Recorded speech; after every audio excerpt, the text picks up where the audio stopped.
everybody, and Happy New Year to all of the United Stand community. We are joined for a New Year's Eve special with the one and only Rick the Red. Ricky is in the building.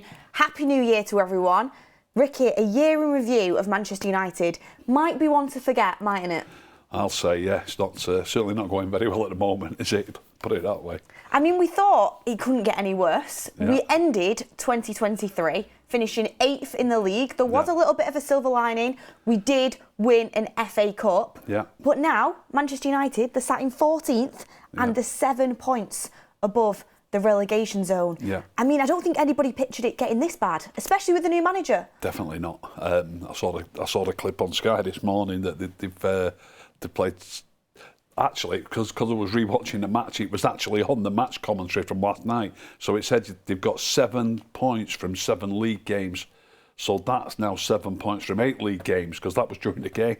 7 points from 8 league games. It's absolutely horrendous, to be fair. It's relegation form. It is relegation form. Does Erik ten Hag deserve a bit of credit for 2 trophies that he kept banging on about with this set of players? I don't know about that. He bought the players. This manager's trying to get a team to play with his players in. Do you know what I mean? And he wants to play his system.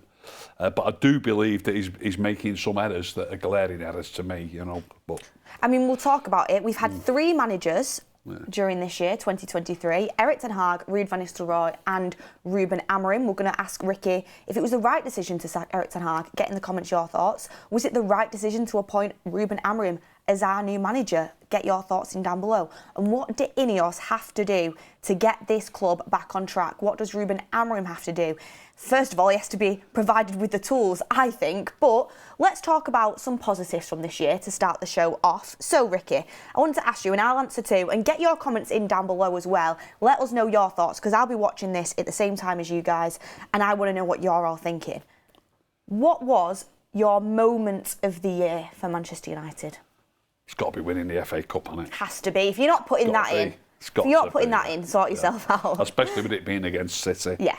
And they were on, what were they on for this year? Just a double, I think, wasn't it, this year? But it was good. I wish we'd have won it the year before instead, to be fair, to stop them winning the treble. But yeah, it was a great day. That it was a great day, and I can't for the life of me, and I'll never understand it again, why or how the manager came to play like that, because they actually played like that for the last few games of the season with a more defensive setup, and it worked well for us towards the end of that season. And when I say towards the end, I mean literally the last 2, 3, maybe 4 games, including the cup final, but then really abandoned it and didn't play the same way at the beginning of the next year. And I think because of that, that was his own downfall. And now bringing that right up to speed, I said before last night's game, we played with a forward too many last night. Solskjaer used to play with a forward too many. Ten Hag played with a forward too many, and now this fella has. You know what I mean? I don't get it. Ricky's already been watching back the game, by the way, everyone. And he's trying to get somebody to come and watch it with him at his house. I really want to, genuinely. So we'll talk about that after the show. But moment of the year, FA Cup, same for me.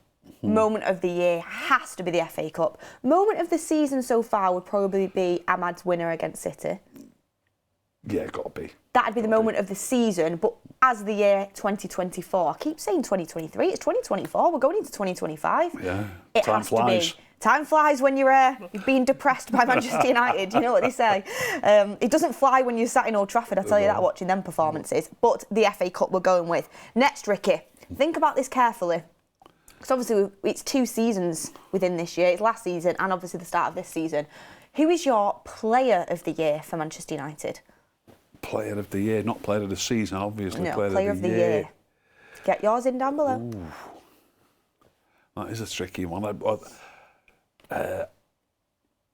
I mean, I'm sure you can throw 1 or 2 names at me that I might think about, but the first name that comes into mind, you can tell this isn't rehearsed, by the way. No, of course not. I don't know which questions are coming at me, but I'm going to say Kobbie Mainoo.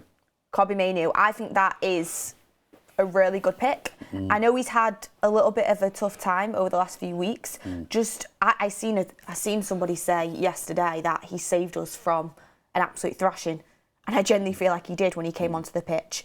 But the talent that he has and the impact he's made since he's come through has been fantastic. And like you said, you know, scoring the winner in that FA Cup, our moment of the year, the biggest achievement, has to put you up there. And he held that Ten Hag team together for a long time. Not started the best under Ruben Amorim, but you can see from the game against Newcastle the talent that is there and what he can provide if he's put into a team with the right players around him and put in the right position. I think he can flourish. So I think that's a really good shout. Yeah. Does anybody have any others?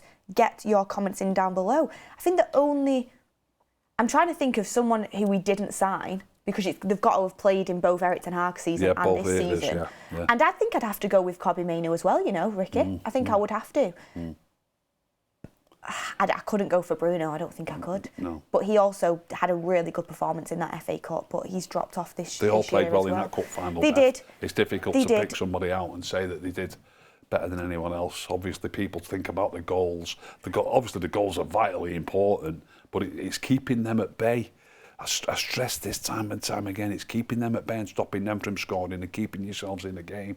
So what the defenders are doing is equally important, if not more important, because if you I know we didn't keep a clean sheet, they got a goal late on, but if you can keep them down to 0 or 1, you've got a chance. Yeah. You have. Listen to Ricky. He's always right, guys. He's always right. That's my New Year's resolution going into 2025. Listen to Ricky more. Apart from Bruno, that's the one thing we let slide. Next up, Ricky, a little bit of a negative one. Most disappointing player of 2023? So that'd have to be somebody who you think, who you're expecting more of. I think we'd already decided the season before that Anthony wasn't really going to be, because obviously he was disappointing, but I don't think it was a surprise. You could pick many people for this one. This is where it's got the most contenders. Yeah. You could also say disappointed about injury as well. I mean, disappointed with Mason Mount, disappointed with Luke Shaw. So that's probably not the disappointment that you're thinking of, but it's still a disappointment, isn't it?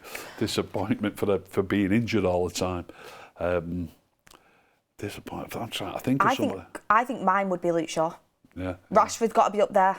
Yeah. Has to be up there. I know you never had super high expectations of him anyway. So it's not really disappointment for you. I'll tell you what might not be a bad shout, Garnacho.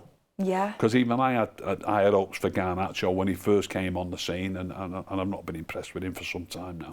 Yeah, he just doesn't seem to be fitting into this Ruben Amorim system whatsoever. I'm not saying Garnacho's been worse than all those players, but he's a player that I did have hope for. Yeah. I didn't really have any hope for Rashford. I don't rate him. Obviously, it's a bit off. But obviously, you're disappointed with Shaw, you're disappointed with Mount, but that's because they're injured. It's not because of how they're playing. So for how they're playing and what you was hoping for or expecting from a player, I would probably go Garnacho. Even Lisandro Martinez comes into it for me. As well, yeah. Because I genuinely thought he was the guy. In his first season, he blew me away, and I thought he was going to be top draw for us. And I put him down as a player I thought would flourish under Ruben Amorim, and if anything, he's gone backwards. So that's another one. There's so many players you could put into that category, but get your comments in down below who you would go for. Next up, a bit more of a high. Best signing of 2023. Don't think we signed anybody in January, if I'm not mistaken, so you're going to have to go off summer transfers. Best signing, Mazraoui has got to be up there. De Ligt. Am I missing anyone? Ugarte, Rick. Oh, Ugarte, of course, yeah. If you had to pin it down to one. Yeah, but I think for the price, what was Ugarte about? I always think about the price. A lot of people don't. Ugarte was around, I think it was 55 million-ish. Yeah, still a good signing. De Ligt was dearer. I think Mazraoui was only about 15 million. I'd probably have to go on Mazraoui. I think if you would have asked me 2 weeks ago, I would have said Mazraoui without a doubt. He's dropped a couple of stinkers. Not been quite the same, has it? It's like somebody said to me, and it's so true. You can pick a freshly picked apple, but then if you surround it by mouldy ones, it will start to rot. Yeah.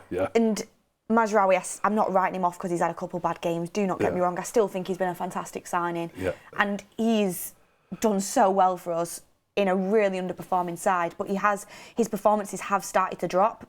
That's what Manchester United does to a man. Yeah. Also, I prefer him as a centre-back. I've said that, rather than a wing-back. If I was going to say my signing of the season, though, based on price, you probably would have to go for Mazraoui, but to go for something different, and if you just don't even look at price, you just look at who I think is the most important signing we've made, I would say Manuel Ugarte.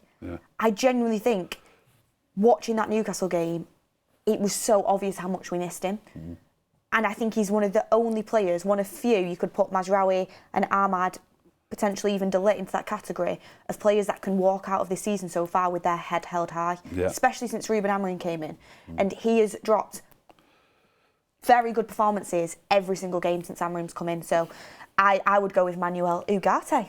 Yeah, I won't argue against you. Thank you. And he cost Manchester United 42.1 million initial fee with additional payments of up to 8.4 million, so around 50 million he cost Manchester United. 23 years old. If he continues the way that he's at, that looks like it will probably be a good investment.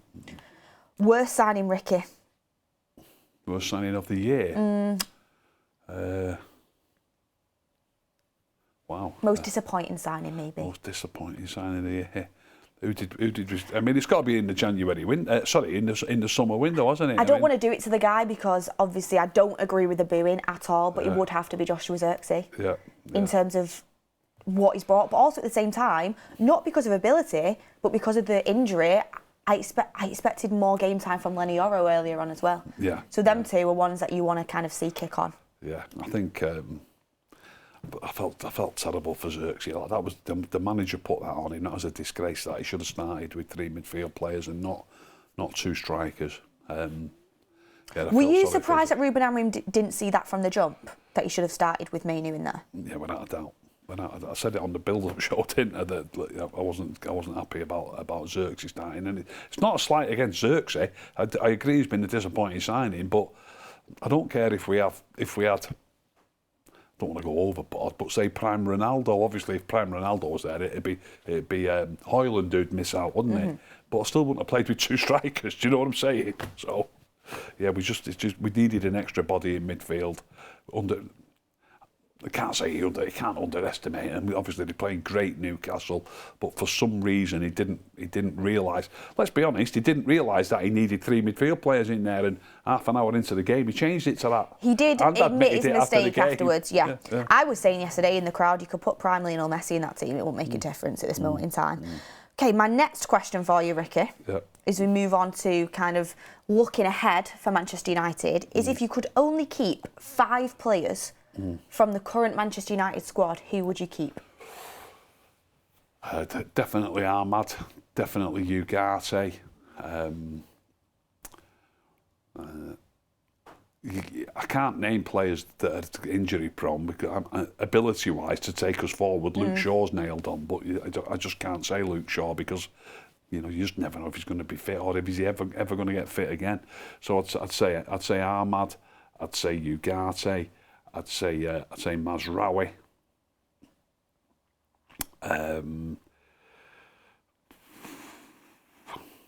De Ligt.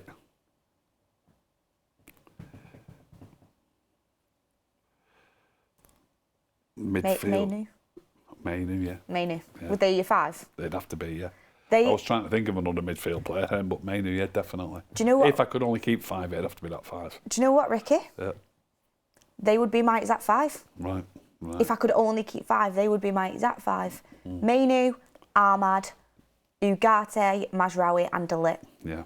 And people will be like, Beth, what about Bruno? I'm thinking about the future. I'm thinking about age. I'm thinking about, as much as I've said I don't think Bruno is the main problem with this team, I am not naive to the fact that we have to move on from players that have been part of an underperforming team for a very, very long time.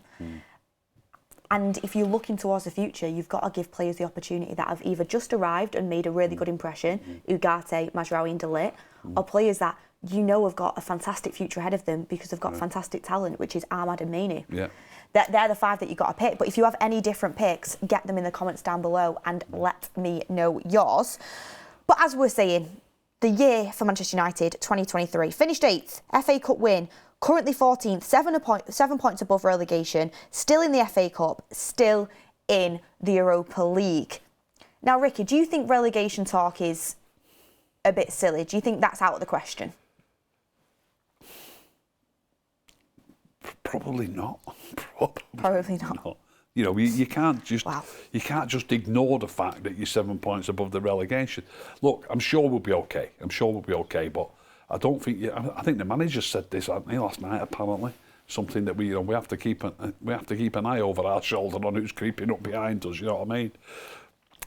Fantastic win for Ipswich last night. They beat Chelsea, didn't they? You know what I mean? So, but there is about, what are we, 14? So there's 6 teams below us.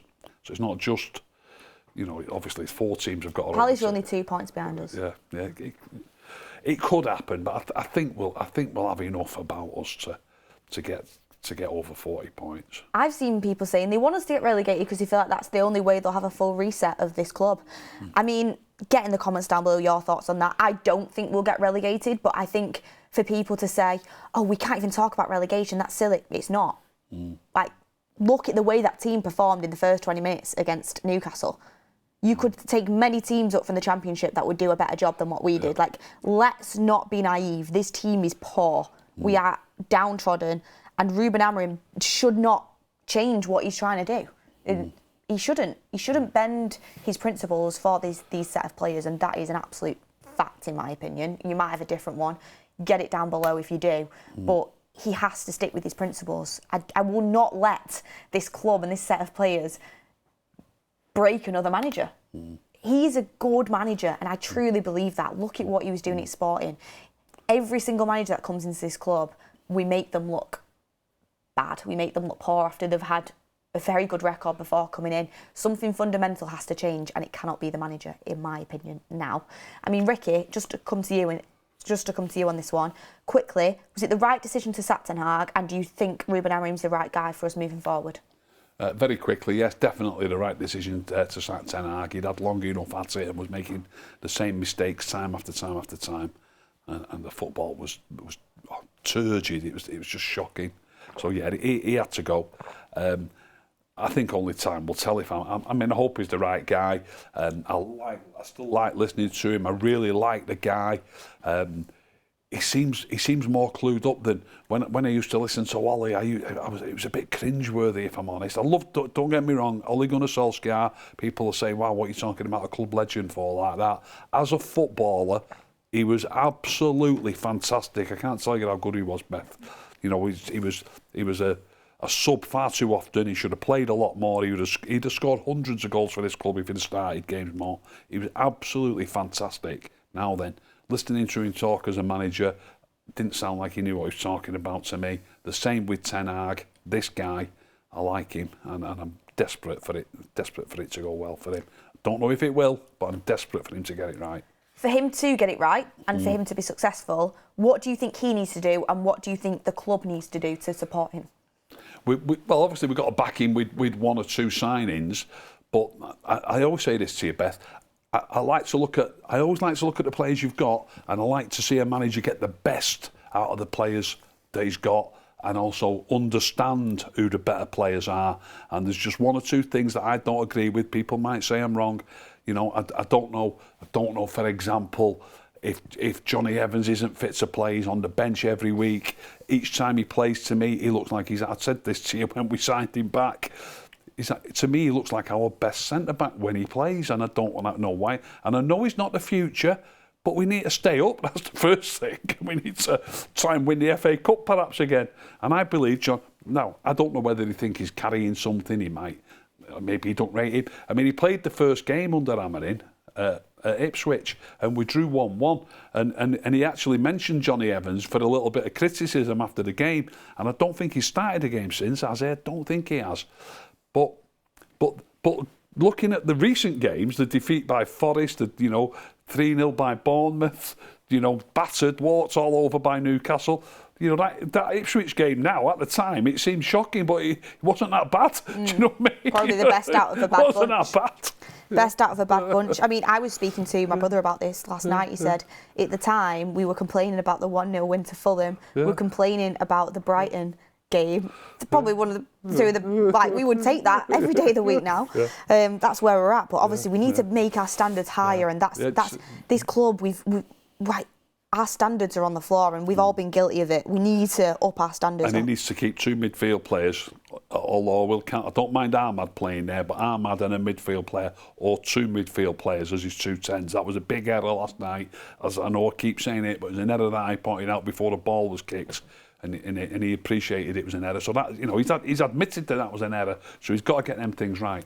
Like you said, you talk about which 3 midfielders from Newcastle get in our team. There'd only be 2 because we only started with 2 midfielders. Really. Yeah. Ahmad does get back. Whether he would have changed it a little bit and put one of them as a 10, we don't know. He might have played Joe Linton as a 10, because what Beth's talking about here is, she said to me on the show last night, all 3 of Newcastle's midfield players get into our lineup. And last night I said, yeah, he would. But then I've realised this morning that we only started with 2 midfield players, really. So they started with 3. That's why they poured through us. I mean, I'm going off at a tangent here, but I heard Gary Neville on the programme saying, like, you know, because Kobe came on, and because he actually said because Eriksen and Casemiro got split up, that wasn't the reason that we improved. The reason that we improved is because we bought an extra midfield player on. And Eriksen plays more like a midfield player, and he took Xerxes' place. In fact, in a funny kind of way, it was Eriksen who made the difference, not Kobe Mainoo. Because Kobe Mainoo, and I'll show it you, Beth, because Kobe Mainoo played in midfield with Casemiro, Eriksen went to number 10, but then whenever they've got the ball, Eriksen gets back in quickly. So then we've got 3 against 3. So that helps Kobe Mainoo we've got 3 against 3 rather than 2 against 3. So I think what I'm trying to say is if let's just say Xerxes still started at 10, and let's say the midfield pair to start with was Kobe Mainoo and Casemiro, it still would have been just as bad. It's the fact that you've got that player who's getting back in to help all the time, and you've then got 3 against 3. We were playing with 2 against 3 for half an hour, and as you quite rightly said, Guimaraes, Tonali and Joe Linton. If we had Prime Roy Keane and Michael Carrick playing against him, they'd have got run ragged. You've got to have 3 against 3. 3 against 3. You heard it from Ricky. I do think Mainoo did have a very good performance. He did very well. But it's about the midfield, guys. It's about having 3 in there. Having enough against them, yeah. I mean, for me, in terms of how do INEOS get this club back on track, we've got to back the manager. I've seen a lot of news come out around this, and we've already done shows around this, how Ruben Amorim is basically on a transfer ban in January. We're not planning to spend much money unless we sell players. I do not see the logic behind getting a manager in that has a system that does not suit these players one bit and then not supporting and backing him. It is hanging him out to dry, and it's a recipe for disaster. It's a recipe for poor results. Of course, he's got to get the best out of the players that are here, but realistically, who can play this system out of the players that we've got? Onana, for now, I know people want to change the keeper, but for now he can do it. Your back 3, De Ligt's the only one that's shown me a bit of something at this moment in time. Managerial, I think, is a right-sided centre-back, and obviously we know Yoro's coming through. You look at the midfield, Mainoo, Ugarte, they're the only ones that have shown something so far under Amorim, really. Bruno, I think, is a deeper in the pivot, can play there. I don't see him as a 10. 10-wise, Ahmad can play at wing-back, yeah, but you need him in that 10 because we've got nothing else. Striker, nobody stood out. Wing-backs is basically non-existent. You've got to back this manager. And for me, there's no excuses for it. You chose to get Ruben Amorim. You chose to go for a manager with a completely new system, style of play. I agree with that, but you've got to follow it through and clear decks and back this man. That's what you've got to do. But anyway, Ricky, quickly, because we need to wrap this up and get on with our new year. Yeah. Where will United finish this season? Where will we finish?